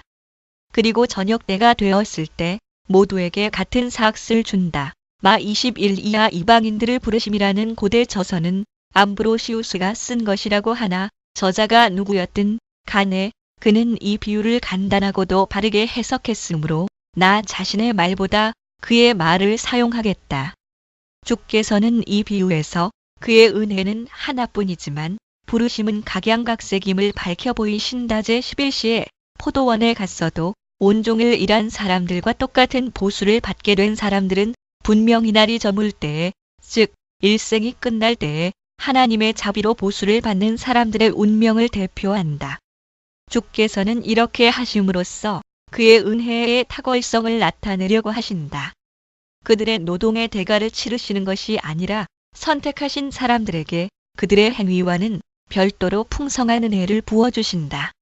많이 수고했으나 늦게 온 사람들보다 더 많이 받지 못한 사람들도 이 처사를 보고 자기들이 받는 것은 일에 대한 보수가 아니라 은혜의 선물이란 것을 깨달아야 한다. 끝으로 유의해야 할 점이 하나 더 있다. 즉, 영생을 행위에 대한 보상이라고 하는 구절들에서 우리는 그것들을 단지 하나님께서 아버지의 인내하심으로 그리스도 안에서 우리를 포용하실 때 이루어지는 복된 영생에 이르기까지 우리가 가지는 하나님과의 교제라고 이해할 것이 아니라 주신 복을 소유하는 것 또는 그것을 소위 즐기는 것이라고 이해해야 한다는 점이다. 그래서 그리스도께서도 내세의 영생을 얻을 것이라고 하셨고 막 10시 30분 또 다른 곳에서 나와 나라를 상속하라고 말씀하셨다. 마 25-34 그러므로 바울은 부활이 있을 때에 양자되는 일이 나타날 것을 양자됨이라고 부르고 롬 8-18 이하 그 후에 그것을 우리 몸의 구속이라고 해석한다. 롬 8:23 그러나 하나님께로부터 멀어진 것이 영원한 사망인 것 같이 하나님의 은혜 안에 받아들여져 하나님과 교제를 가지며 하나님과 하나가 될 때에 사람은 사망에서 생명으로 옮겨진다. 이 일은 다만 양자가 되었기 때문에 그 은혜로 인하여 실현되는 것이다. 그리고 만일 그들이 여전히 행위에 대한 보상을 고집한다면 우리는 믿음에 대한 보상은 영생이라고 하는 배전 1:9 베드로의 말을 그들에게 던질 수 있다. 1.24 4. 보상의 약속이 지니고 있는 목적. 그러므로 우리는 우리의 행위가 당연하게 보상을 받을 것처럼 하나님께서 이런 약속으로 그 가치를 인정하신다고 생각하지 않아야 한다. 성경에 기록된 것에 의하면 우리가 하나님 앞에서 높임을 받을 이유가 전혀 없다. 오히려 반대로 성결의 목적은 오직 우리의 자랑을 억제하며 우리를 낮추어 거꾸러뜨리며 완전히 부수는 것이다. 그러나 우리는 이런 기대에서 힘을 얻으며 이런 위로로 생기를 얻지 못한다면 즉시 쓰러지고 말 것이다. 이렇듯 약한 우리는 약속을 받음으로써 도움을 얻는다. 우선 우리는 각각 자기의 소유뿐 아니라 자기 자신까지 버리고 포기한다는 것이 얼마나 어려운 일인가를 생각해야 한다. 그러나 이것은 그리스도께서 제자에게, 즉 모든 신자에게 초보로 가르치는 첫 단계이다. 그 다음에 십자가의 훈련으로 일평생 그들을 연단시키시며 그들이 현세의 유익을 바라거나 의지하지 않게 하신다. 요컨대 그리스도는 신자들을 이 세상에서는 어디를 보아도 절망에 부닥칠 수밖에 없도록 만드신다. 그래서 바울은 우리의 바라는 것이 다만 이 생뿐이면 모든 사람 가운데 우리가 더욱 불쌍한 자리라고 한다. 고전 15시 19분 주께서는 큰 고난 가운데도 신자들이 낙심하지 않도록 함께 하시며 그들에게 머리를 높이 들어 먼 곳을 바라보라고 경고하신다. 그렇게 함으로써 이 세상에서 볼 수 없는 복을 자기 자신에게서 얻으라고 하신다. 주께서는 이 복을 상, 보수 또는 보상이라고 부르신다. 마5 12, 612야. 기타 참조 행위의 공로를 고려하신다는 뜻이 아니라 그들이 받는 불행과 고난과 중상과 그 밖의 고통에 대한 보상이라는 뜻이다. 그러므로 우리도 성경의 선례를 따라 고후 63, 히 10시 35분, 11시 26분 참조 영생을 일종의 보상이라고 해도 무방할 것이다. 이는 주께서 영생에서 자신의 백성을 노고로부터 안식으로, 박해로부터 번영하며 즐거운 상태로, 슬픔으로부터 기쁨으로, 빈곤으로부터 부요로, 치욕으로부터 영광으로 받아들이시기 때문이다. 간단히 말하면 그들이 당한 모든 재앙을 변화시켜 더욱 큰 복으로 만드신다. 그러므로 거룩한 생활은 천국의 영광에 들어가게 하는 길은 아니지만 하나님께 선택된 사람들을 인도해서 천국을 엿보게 하는 길이라고 해도 잘못이 아닐 것이다. 이는 하나님께서 그가 성결하게 하신 사람들을 영화롭게 하는 것을 기뻐하시기 때문이다. 롬 8:30 다만 우리는 공로와 보상 사이에 관련이 있다고 상상해서는 안 된다. 궤변가들은 우리가 밝힌 목적을 고려하지 않기 때문에 그런 관련성을 고집한다. 하나님께서 우리를 부르시는 목적이 있는데 우리가 다른 방향으로 향한다는 것은 얼마나 어리석은 짓인가? 선행에 대해서 보상을 약속하시는 목적은 다소의 위로로 육의 약함을 도우시려는 것이며 우리의 마음을 허영으로 교만하게 만드시려는 것이 아님은 무엇보다도 명백하다. 그러므로 보상에서 행위의 공로를 결론짓거나 행위와 보상을 서로 비교하는 사람은 하나님의 계획과는 거리가 먼 사람이다. 1.25 이러한 견해에 대한 반론들에 대한 답변 5회 10 1.26 5 보상의 근거는 용서이다. 그러므로 성경에 이제 후로는 나를 위하여 의의 면류관이 예비되었으므로 주 곧 의로우신 재판장이 그날에 내게 주실 것이니라고 할 때 디모사 8 나는 어거스틴과 함께 대답한다. 자비하신 아버지께서 은혜를 베푸시지 않았다면 의로우신 재판장은 면류관을 상으로 주셨을까? 불경건한 자를 의롭다라고 하는 은혜가 앞서지 않았다면 어떻게 의가 있을 수 있겠는가? 만일 당연히 받을 자격이 없는 것들이 미리 부여되지 않았다면 어떻게 그런 것들이 당연히 받을 상으로서 주어질 것인가? 또 나는 다른 말을 덧붙인다. 주의 자비가 우리의 행위에 있는 모든 불의를 덮어주시지 않는다면 어떻게 그는 우리의 행위에 의를 전가하실 수 있겠는가? 그의 무한하신 인자하심으로 우리의 행위에서 벌을 받아야 할 점을 삭제해 버리시지 않는다면 어떻게 그것을 보상을 받을 만하다고 판정하실 수 있겠는가? 어거스틴은 늘 영생을 은혜라고 부른다. 영생이 행위에 따라 주어지기도 하지만 그것은 거저 주시는 하나님의 선물이기 때문이다. 그러나 성경은 우리의 교만을 더욱 키우는 동시에 우리의 용기를 돋운다. 그 외에 우리의 행위는 하나님께서 거저 주시는 선물이므로 자기의 행위를 자랑하지 말라고 하는 동시에 이들 행위가 추악한 찌꺼기로 더럽혀져 있어서 주의 심판의 표준대로 평가한다면 하나님을 만족시킬 수 없다고 가르친다. 그러나 우리가 실망하지 않도록 하기 위해서 우리의 행위는 다만 용서에 의해서 하나님을 기쁘시게 한다고 가르친다. 어거스틴이 다른 곳에서 하는 말은 우리와 조금 다르지만 보니파키우스 버니페이시어스에게 보낸 세 번째 책에서 하는 말을 보면 우리와 그다지 다르지 않은 것을 알 수 있다. 거기서 그는 두 사람을 비교한다. 한 사람은 경탄하리만큼 거룩하며 완전한 생활을 하고 다른 사람은 정직하게 살며 건전한 생활 습관을 가졌지만 아직도 불완전한 점이 많다. 끝에 가서 그는 이렇게 말했다. 둘째 사람은 물론 도덕 생활에서 처음 사람보다 못하지만 하나님께 대한 올바른 믿음이 있다.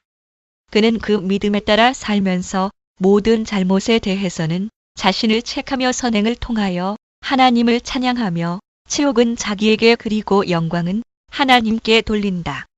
그는 하나님께로부터 죄의 용서와 선행에 대한 사랑을 받는다.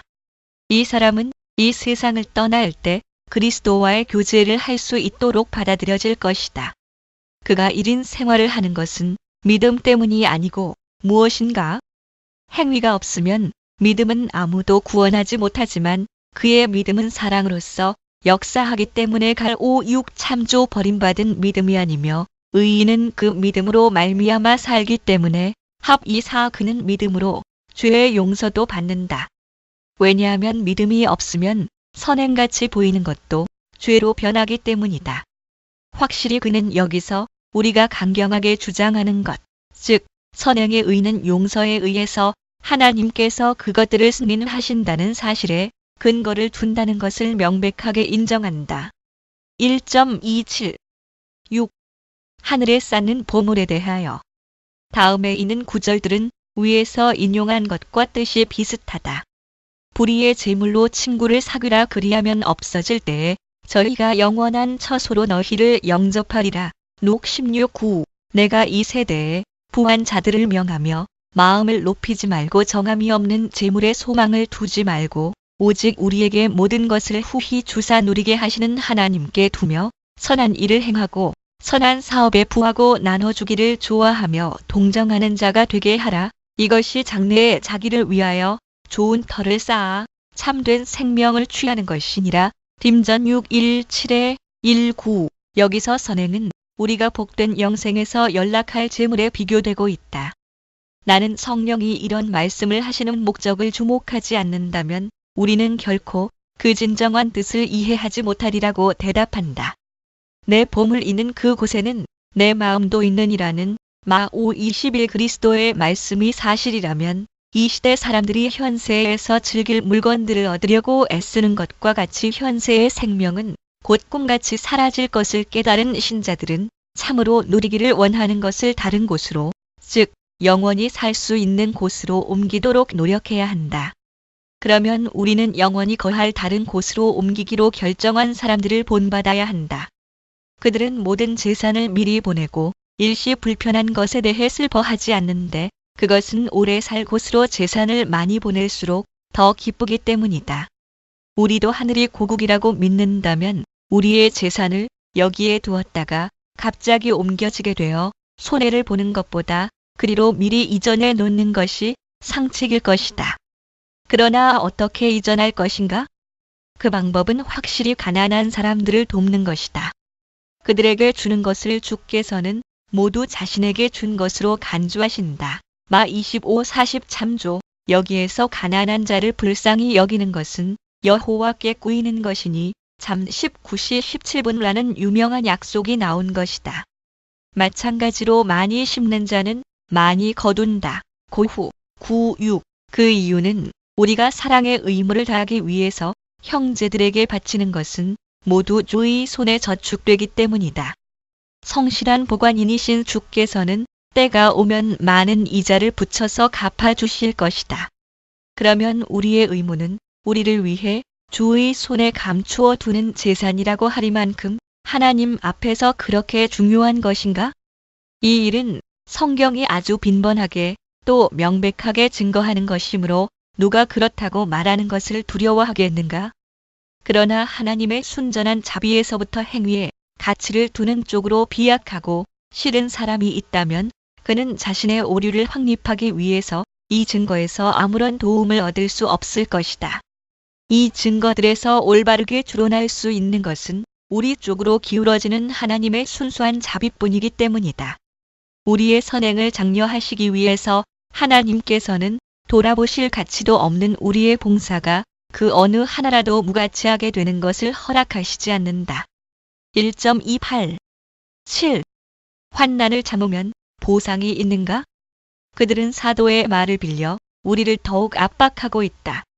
그는 환난 중에 있는 데살로니가 교회의 신자들을 위로하면서 이런 환난은 그들을 하나님의 나라에 합당한 사람이 되게 하시려고 보낸 것이며 그들은 하나님의 나라를 위하여 고난을 받는 것이라고 가르친다. 사후 1.5 진정으로 사도는 너희로 환난받게 하는 자들에게는 환난으로 갚으시고 환난받는 너희에게는 우리와 함께 안식으로 갚으시는 것이 하나님의 공이시니 주 예수께서 하늘로부터 나타나실 때에 이 일이 이루어지리라고 사후 1.6에 7 말한다.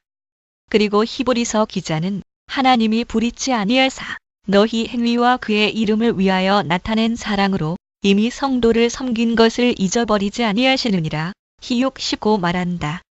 첫째 구절에 대한 나의 대답은 여기서는 공로의 가치를 의미하지 않았으며 하나님 아버지께서는 자녀로 택하신 우리를 받아들인 그리스도와 같이 만드시고자 하시기 때문에 롬 8:29 그리스도께서 우선 고난을 당하신 후에 드디어 예정된 영광에 들어가신 것과 같이 룩 24시 26분 우리가 하나님 나라에 들어가려면 많은 환난을 겪어야 할 것이라는 것이다. 행 14시 22분 그러므로 그리스도의 이름을 위해서 환난을 받을 때 이를테면 하나님께서 보통 그의 양들에게 찍으시는 표를 우리에게도 찍으신다. 이렇게 함으로써 우리는 하나님의 나라에 합당한 자들로 인정된다. 그것은 내가 내 몸에 예수의 흔적을 갈 67 가지는 것인데 이것이 하나님의 자녀들의 표이기 때문이다. 같은 의미의 발언들을 든다면 우리는 예수님의 생명이 우리 몸에 나타나게 하기 위해서 언제나 그의 죽으심을 우리 몸에 짊어진다. 고후 40 우리는 그가 고난을 받으신 그 모양대로 고난을 받음으로써 죽은 자의 부활에도 함께 참여하게 된다. 빌 310에 11 바울이 첨가하는 이유도 행위에 어떤 가치가 있다는 것을 증명하려는 것이 아니고 하나님 나라에 대한 소망을 강화하려는 것이다. 이 뜻을 바꿔 말한다면 여러분을 괴롭힌 원수들에게 그 괴롭힌 데 대한 벌을 주시는 것이 하나님의 의로운 심판과 일치하는 것과 같이 여러분이 수고를 그치고 쉬며 평화를 누리는 것도 하나님의 심판과 일치합니다라는 것이다. 둘째 구절은 히 60 하나님께서 그 자녀들의 봉사를 잊어버리시지 않는 것은 그의 공의에 합당한 일이라고 가르치며 만일 잊으신다면 그것은 공정치 못한 처사가 되리라고 한다. 이것은 하나님께서 게으른 우리를 격려하시기 위하여 우리가 그의 이름의 영광을 위해서 감당한 수고는 헛되지 않으리라는 확실한 약속을 주셨다는 뜻이다. 이 약속도 다른 모든 약속과 같이 하나님께서 값없이 주신 자비의 언약이 선행하지 않았다면 우리에게 아무 효과를 나타내지 못하리란 것을 우리는 항상 기억해야 한다. 하나님의 자기의 언약만이 우리가 구원을 확신할 수 있는 근거가 된다. 우리는 이 근거 위에 서서 우리의 봉사가 아무리 무가치할지라도 너그러우신 하나님께서 반드시 보상해 주신다는 확고한 신념을 가져야 한다. 우리의 이 기대를 강화하기 위해서 사도는 하나님께서는 불공평하지 않으시며 한 번 하신 약속은 지키시리라고 확언한다. 그러므로 이 공정성은 당연히 줄 것을 준다는 공정성보다도 하나님의 약속의 성실성을 가리킨다. 이런 의미에서 어거스틴이 한 말은 유명하다. 이 거룩한 분이 그 말을 기억할 가치가 있는 것으로 여겨서 자주 반복하는 것을 주저하지 않았으므로 나도 그 말을 끊임없이 우리 마음에 새겨두는 것을 무가치한 일이라고 생각하지 않기 때문에 여기 인용하겠다. 신실하신 주께서는 스스로 우리의 채무자가 되셨다. 우리에게서 무엇을 받으신 것이 아니라 모든 것을 우리에게 약속하셨기 때문이다. 1.29 8. 사랑에 의한 칭해. 그들은 자기들의 입장을 지지하기 위해서 바울의 말들을 인용한다. 내가 산을 옮길 만한 모든 믿음이 있을지라도 사랑이 없으면 내가 아무것도 아니요. 고전 13이 그런즉 믿음, 소망, 사랑 이 세 가지는 항상 있을 것인데 그 중에 제일은 사랑이라. 고전 13시 13분 2 모든 것 위에 사랑을 더하라. 이는 온전하게 매는 띠니라. 골 34 이 두 구절을 근거로 삼아 이들 바리새인들은 우리가 믿음보다 사랑에 의해서 의롭다함을 얻으며 물론 사랑의 힘은 더 크다고 한다. 그러나 이 궤변도 아무런 문제 없이 반박할 수 있다. 우리는 다른 곳에서 처음 구절에 있는 말은 진정한 믿음과는 아무 관계가 없다는 것을 설명했다. 둘째 구절도 우리는 진정한 믿음의 입장에서 설명한다. 바울이 사랑을 믿음보다 더 크다고 하는 것은 사랑에 더 많은 공로가 있다는 뜻이 아니라 사랑이 비효과적이며 영향력이 많으며 더 많이 봉사하며 영원히 찬성하지만 믿음은 얼마 동안만 유용하기 때문이다. 고전 13이 이하 참조. 만일 우열을 생각한다면 하나님의 사랑이 당연히 첫 자리를 차지할 것이지만 바울의 발언과는 관계가 없다. 참으로 그가 역설하는 점은 우리는 주 안에서 서로 사랑함으로써 서로 덕을 세워야 한다는 한 가지뿐이다. 그러나 모든 점에서 사랑이 믿음보다 더 크다고 가정한다면 건전한 판단력을 아니 완전히 건전한 정신을 가진 사람으로서 누가 이 가정을 근거로 사랑이 더 많이 의롭다 할 수 있다고 말할 것인가? 믿음에 있는 의롭다 하는 힘은 행위의 가치에 있지 않다. 우리의 칭의는 오직 하나님의 자비와 그리스도의 공로에 의존한다. 이러한 칭의를 믿음이 붙잡을 때에 믿음이 의롭다 한다고 말하는 것이다. 그런데 만일 우리가 반대자들에게 그들은 어떤 의미에서 사랑이 의롭게 한다고 주장하느냐고 묻는다면 그들은 사랑의 의무는 하나님을 기쁘시게 함으로 선하신 하나님의 용납을 받는 그 공로에 의해서 우리에게 의가 전가되는 것이라고 대답할 것이다. 이 점을 출발점으로 삼아서 그들의 논법은 훌륭하게 전개된다.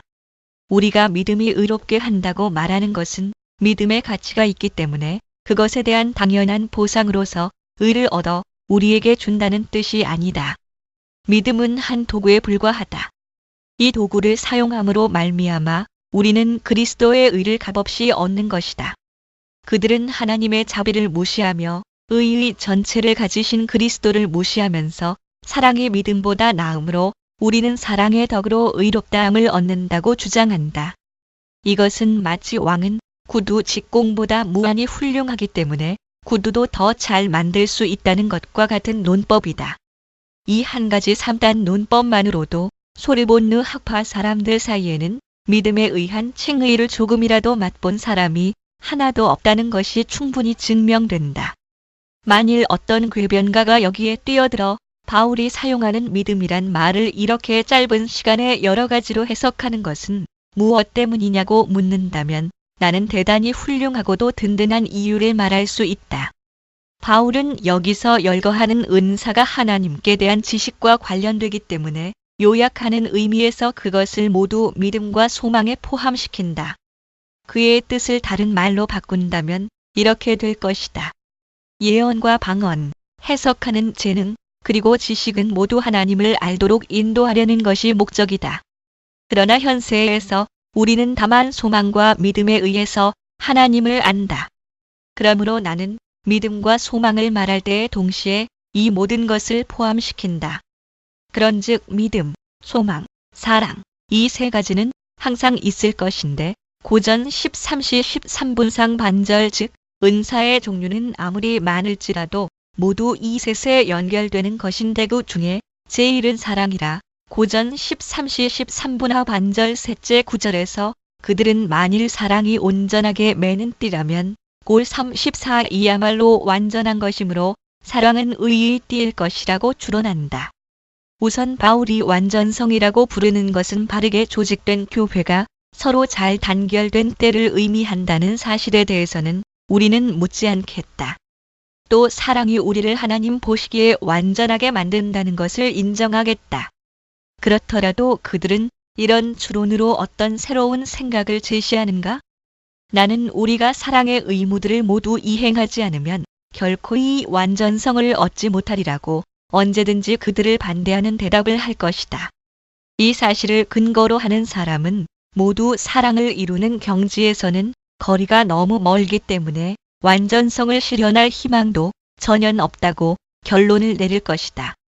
1.30 9. 마태복음 19장 17절. 미련한 현대 소르본느 학파는 아무 근거도 없이 닥치는 대로 성경 구절들을 들어서 우리에게 던진다. 나는 그것을 일일이 상대하고 싶지 않다. 그들이 하는 어떤 말은 너무도 엉뚱하여 나는 그것에 대하여 말함으로써 내 자신이 어리석은 사람으로 인정되는 것을 원하지 않기 때문이다. 나는 이 문제를 끝내기 전에 먼저 그들이 매우 좋아하는 그리스도의 말씀을 설명하겠다. 구원을 위해서 무엇이 필요하냐고 묻는 율법사에게 그리스도께서는 내가 생명에 들어가려면 계명들을 지키라고 대답하신다. 마 19시 17분 계명을 지킴으로써 하나님 나라에 들어가라고 은혜의 주님께서 명령하셨으니 우리에게 무엇이 더 필요하냐고 그들은 묻는다.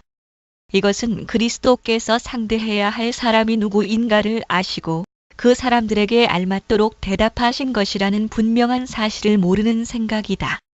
여기서는 율법사가 주께 와서 영생을 얻는 방법을 묻는다. 그뿐 아니라 무슨 일을 해야만 영생을 얻을 수 있느냐고 묻는다. 묻는 사람의 인품과 질문 자체가 이와 같은 주의 대답을 유발시킨다. 율법의 의를 굳게 믿는 습성이 몸에 밴 율법사는 행위에 대한 확신 때문에 눈이 어두웠다. 그는 구원을 얻게 하는 의의 행위가 무엇인가 하는 것만을 알고자 한다. 그러므로 의의 완전한 거울이 있는 율법으로 그를 돌려보내시는 것은 당연한 처사이다. 우리도 행위에서 생명을 구하는 사람은 계명들을 지켜야 한다고 똑똑히 선언한다. 그리스도인들도 이 교리를 알아야 한다. 그들이 생명의 길을 떠나 사망의 구렁으로 떨어졌다는 것을 깨닫지 못한다면 어떻게 그리스도께로 피할 수 있겠는가? 우선 생명의 길이 무엇인지를 깨닫지 못한다면 얼마나 생명의 길에서 벗어났는지를 어떻게 알 수 있겠는가? 그러므로 율법을 받아들임으로써 성립되는 하나님의 의와 자기들의 생활이 얼마나 많은 차이가 있는가를 식별할 수 있어야만 구원을 회복하려면 그리스도 안으로 피해야 된다는 사실을 깨닫게 된다. 요약하면 우리가 행위에서 구원을 찾는다면 계명들을 지켜야 하는데 우리는 그 계명에 의해서 완전한 의를 배운다. 그러나 도중에서 실패하는 것을 원하지 않는다면 여기에서 중단해서는 안 된다. 이는 우리가 아무도 계명을 지킬 수 없기 때문이다. 이와 같이 우리는 율법에 의한 의를 얻을 수 없으므로 다른 도움을 구해야 하는데 그것은 그리스도에 대한 믿음에 호소하는 것이다. 그러므로 이 구절에서 주께서는 율법사가 행위에 대한 허망한 자신감을 가지고 교만한 것을 마시고 그가 영원한 사망의 무서운 심판을 받아야 할 죄인임을 자각하도록 그에게 율법을 돌아보게 하신다. 그와 같이 다른 곳에서 주님께서는 이미 이 일을 알고 겸손하게 된 사람들에게 율법은 전혀 말씀하시지 않고 은혜의 약속으로 그들을 위로하신다. 수고하고 무거운 짐진 자들아 다 내게로 오라. 내가 너희를 쉬게 하리라. 그러면 너희 마음이 쉼을 얻으리니. 마 11시 28분 -29 1.31 10. 의와 불의는 같은 척도로 서로 비교할 수 없다. 성경을 잘못 이용하려고 하다가 지쳐버린 그들은 드디어 교묘한 궤변을 말하게 되었다. 성경에서 믿음을 이리라고 요 6:29한 사실에 관해서 그들은 트집을 잡는다. 이 사실을 근거로 그들은 우리가 믿음과 행위를 대립시키는 것은 잘못이라고 추론한다. 그들은 마치 믿음이 하나님 뜻에 순종함으로써 그 자체의 가치에 의해서 우리에게 의를 얻어주는 것 같이 생각한다. 그렇지만 믿음은 하나님의 자비하심을 받아들임으로써 그리스도의 의를 우리의 마음속에 인치며 이것은 복음 선포서인 우리에게 제시되는 자비에 의해서 이루어진다. 내가 여기서 시간을 들여 이 어리석은 말들을 분쇄하지 않는 것을 독자들은 용서하리라고 생각한다. 그들의 말은 외부의 압력이 없더라도 그 자체의 약점에 의해서 충분히 부서지기 때문이다. 그러나 한 가지 반론은 참된 듯해서 경험이 없는 사람들의 마음을 괴롭힐 수 있으므로 말이 나온 김에 이것을 처리하려 한다.